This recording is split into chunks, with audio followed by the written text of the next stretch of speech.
বৈষম্য বিরোধী আন্দোলনে ছাত্র জনতার পাশাপাশি অংশ নিয়েছিলেন বিনোদন জগতের অনেকেই। রাস্তায় নেমে দিয়েছেন স্লোগান, জানিয়েছেন প্রতিবাদ। তবে কেউ কেউ অবস্থান নেন আন্দোলনের বিপক্ষে। যে তালিকায় নাম ছিল দুই বাংলার জনপ্রিয় অভিনেত্রী নুসরাত ফারিয়ার। এরই প্রেক্ষাপটে হত্যা চেষ্টার মামলার আসামি করা হয় নুসরাত ফারিয়াকে। এই একই মামলার আসামি করা হয়েছে অপু বিশ্বাস, আসনা হাবিব ভাবনা ও অভিনেতা জায়েদ খান সহ 17 জনকে। রোববার থাইল্যান্ড যাওয়ার সময় বিমানবন্দর থেকে আটক করা হয় অভিনেত্রী নুসরাত ফারিয়াকে। ভাটারা থানায় গ্রেফতার দেখিয়ে জিজ্ঞাসাবাদের জন্য নেওয়া হয় মিন্টো রোডের গোয়েন্দা পুলিশ কার্যালয়ে।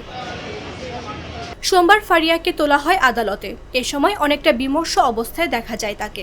শুনানি শেষে রাষ্ট্রপক্ষের আইনজীবী বলেন, আন্দোলন দমনে অর্থের যোগানদাতা হিসেবে ভূমিকা রেখেছেন নুসরাত ফারিয়া, ছিলেন ফেসিস্টের সহযোগী। আপনারা জানেন যে আজকে বিজ্ঞ সিএমএম আদালতে রূপালী পর্দার একজন নায়িকা, তাকে একটি হত্যা প্রচেষ্টা মামলায়, পাটনা থানার একটি হত্যা প্রচেষ্টা মামলায় তাকে নামী আসামি, তাকে তদন্তকারী কর্মকর্তা আজকে আদালতে উপস্থাপন করে। আপনারা জানেন যে সে থাইল্যান্ডে পালিয়ে যাওয়ার সময় সাধারণ আন্তর্জাতিক বিমানবন্দর তাকে আটক করা হয়। সেখান থেকে এই পাটনা থানা নেওয়া হয়, সেখান থেকে আদালত তাকে নিয়ে আসা হয়। তার বিরুদ্ধে অভিযোগ হলো যে সে ফ্যাসিস্টের একজন অন্যতম সহযোগী।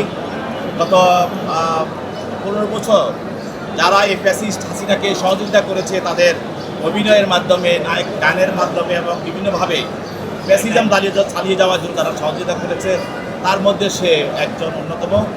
এবং এও জানেন যে বৈষম্যবিরোধী ছাত্র আন্দোলনের সময় যেসব নায়ক নায়িকা এবং নর্তকী এবং যারা বিভিন্ন ধরনের পেশার সঙ্গে জড়িত, যারা এটার সঙ্গে যারা ছিল, তারা যারা হাসিনার পক্ষে কাজ করেছে, তাদের মধ্যেও ছিল, তাদের সঙ্গেও তার সম্পর্ক এবং সেই ছিল আমাদের তদন্তকারী কর্মকর্তা তদন্ত করাকালীন সময় তাদেরকে তাদের ঘটনার সঙ্গে তাদের বিভিন্ন ধরনের মোবাইল ডিভাইস এবং তাদের কথোপকথন এবং তাদের বিভিন্ন ফটো এবং তাদের স্ক্রিনশট বা ফেসবুক বিভিন্ন ধরনের কনভারসেশন তাদেরকে আমরা পাই।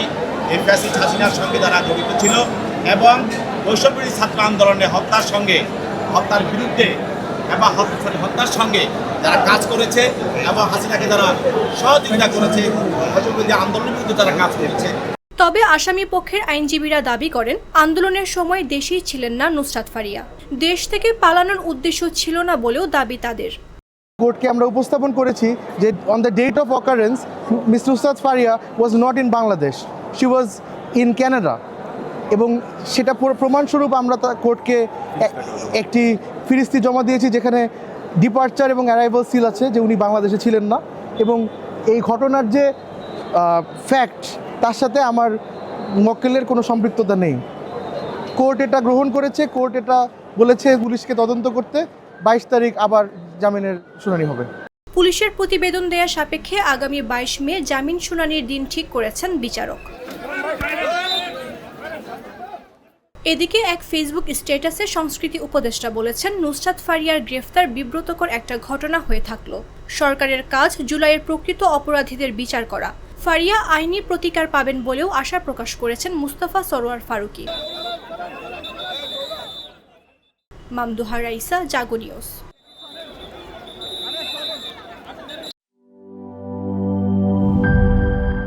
বান্ডেল থাকলে প্রতি সেনমানিতে টাকা বাঁচবে। বিকাশ সেনমানি বান্ডেল কিনে জিতুন প্রতি লেনদেনে।